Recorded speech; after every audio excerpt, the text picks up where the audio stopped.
Today my topic will be about choices, because in my previous post I talk about good and bad.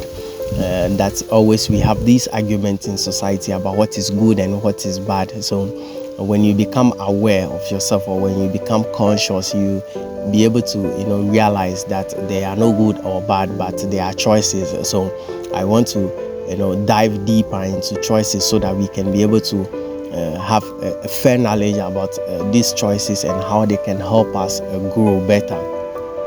So each and every day we are faced with a lot of life situations, and sometimes we have to be able to battle in and out of it to know what kind of choices is the best for us, or what kind of choice is the best for us. As already we have stated, the mind is thinking and feeling and making choices at the same time. So you have the same time the willpower to be able to make these choices and see them through to the end, or to whatever results you want. So when we are faced with life situation, what happens?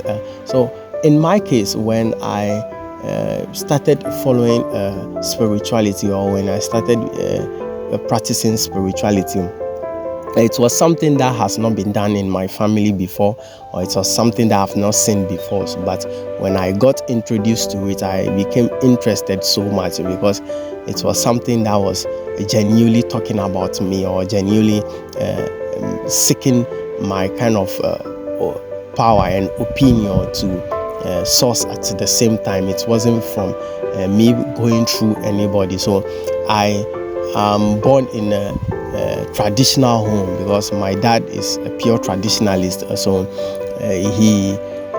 when I was younger, we have to always go to these traditional homes, or traditional villages to be able to meet these priests and all these people, to see these gods. And sometimes we have to my dad has to do this kind of black magic things for us, or give us these black tribal marks on us with so many things, and we call it in the Ewe tribe a chi, which is very black, and it consists of so many things. And so I have gone through that all in my childhood, but at the same time in my childhood, I and my sisters decided to be Christians too. So we go to church often, even after doing all these things in the traditional homes and all of these things. We often go to church, and my dad wasn't arguing with us, or he had no issue with us about that. And my mom wasn't a Christian or a traditionalist. She was just an open type, a woman with a great heart, which was just open to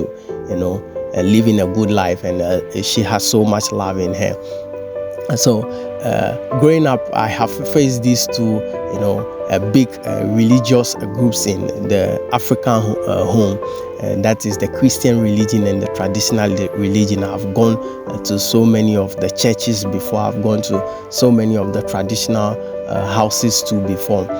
But spirituality gives me a different kind of perspective and an understanding. So I got to a place whereby when my father got to know of this step of spirituality, because he wanted me to be very firm on taking over from his traditional staffs, and he told me several times that if he dies, I'm the one to be able to take over with this traditional, or everything of his gods, his everything. He had so many of them, a lot of them.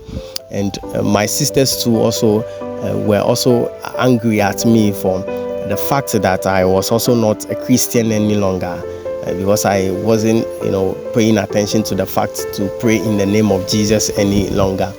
So it became so much confusion, and they were arguing with me, and they all wanted me to take their path, and they had to use some emotional setups and emotional feelings to be able to tell me that I was the one going the wrong way. So it was a space in which I had these choices in front of me, to either go back to be a traditionalist, or to either go to be a Christian religion, or to follow my spiritual path that was also calling me.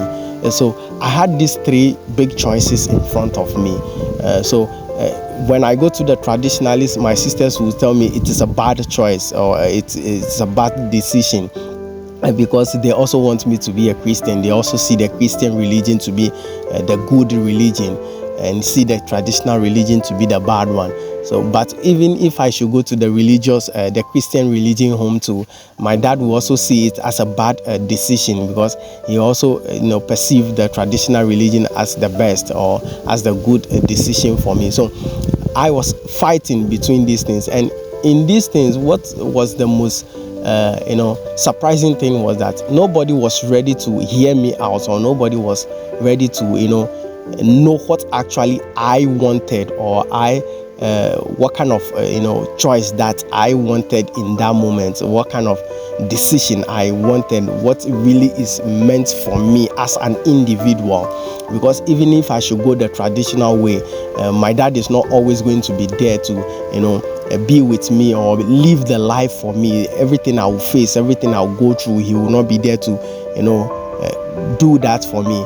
And if I should go through the Christian religion way, definitely the same thing. Nobody was going to live the life for me. I was going to live the life. I was going to face everything, and nobody was going to face anything for me, but they were ready to argue with me, or to tell me that this is the right choice for me, or this is the good choice for me, or this is the bad choice for me, or whatever it was in that moment. So I was faced with these three choices, but at the end of the day, looking at everything that was happening back at home, and everything that I have gone through, I have seen, I have fought, all the knowledge I have, and the wisdom, and the kind of analysis I just took, in everything that was going around me, I got to find out that in this moment, I have to fight for myself, or I have to pick myself over everything that was happening. So I was faced with these choices. Someone would say this is a good idea, or this is a good decision, or a bad decision.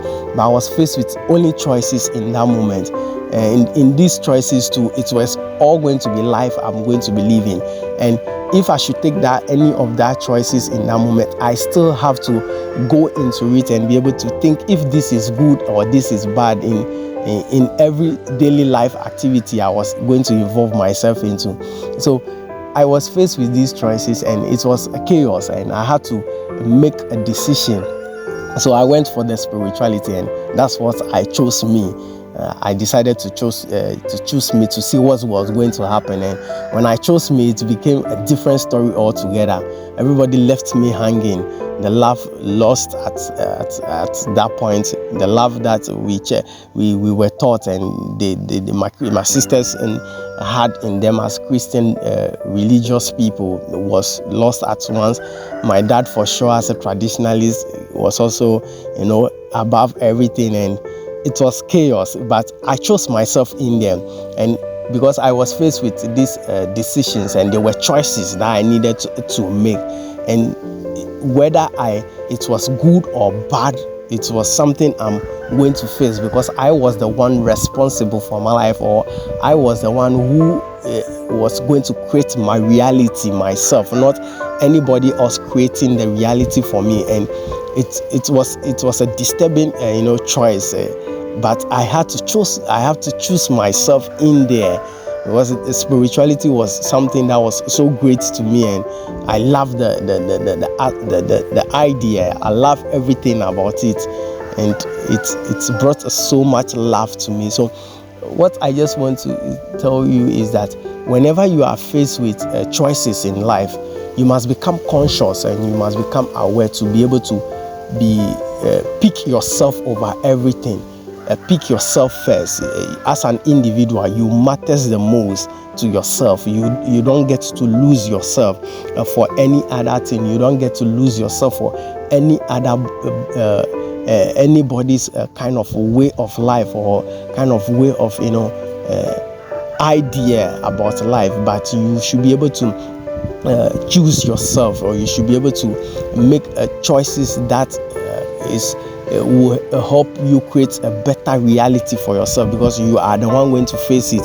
So the choices will come each and every day, as many as you can think about. But in these choices, the only thing that can help you is that you must be ready to choose yourself, and you must be conscious and aware that in this choosing yourself, you are going to face it forever.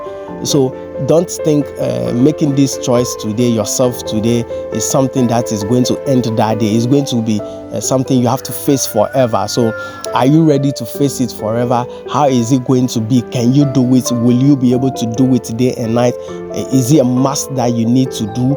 All this wisdom and knowledge and everything, bring them all together to the table, and be able to become conscious and aware of all of them. Then this is the only time you can make a good choice for you can make a choice that is you can be able to say categorically for yourself that it is good, because in that moment you chose yourself. So you can be able to tell yourself that this choice was the greatest choice, or the helpful one, or the one that was the great ingredient for me to add to my life. So this good and bad argument is going to go on forever and ever. But the only thing is that there are so many choices, billions of it each and every day. So choose yourself always first, and you will be very much happy and fall in love with yourself so much. Thank you very much.